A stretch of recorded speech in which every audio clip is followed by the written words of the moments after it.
মহিলারা রান্না করার সময় একটি আমল করলে আল্লাহ রাব্বুল আলামিন ওই মহিলার সংসারে গায়েবী সাহায্য নাজিল করবেন। বিশ্বনবী সাল্লাল্লাহু আলাইহি সাল্লাম এই আমলের ব্যাপারে জানিয়েছেন।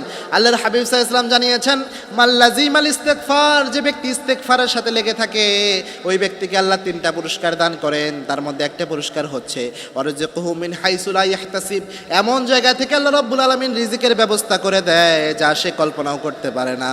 অর্থাৎ রান্না করার সময় কোনো মা এবং বোন যদি বারবার শুধু আস্তাগফিরুল্লাহ পড়তে থাকেন, অবশ্যই আল্লাহ রাব্বুল আলামিন অফুরন্ত রিজিকের ব্যবস্থা করে দিবেন। ইমাম আহমদ ইবনে হাম্বলের একটা ঘটনা থেকে পাওয়া যায়, একজন রুটি বিক্রেতা এই আমল করার কারণে তার ঘরে অফুরন্ত বরকত আল্লাহ দিয়ে দিয়েছিলেন এবং তার রিজিকের প্রাচুর্যতা দিয়েছিলেন এবং কি তাকে আল্লাহ রাব্বুল আলামিন মুস্তাজাবুদ দাওয়া বানিয়েছিলেন। অর্থাৎ সে যা দোয়া করত সব দোয়া আল্লাহ কবুল করে নিতেন।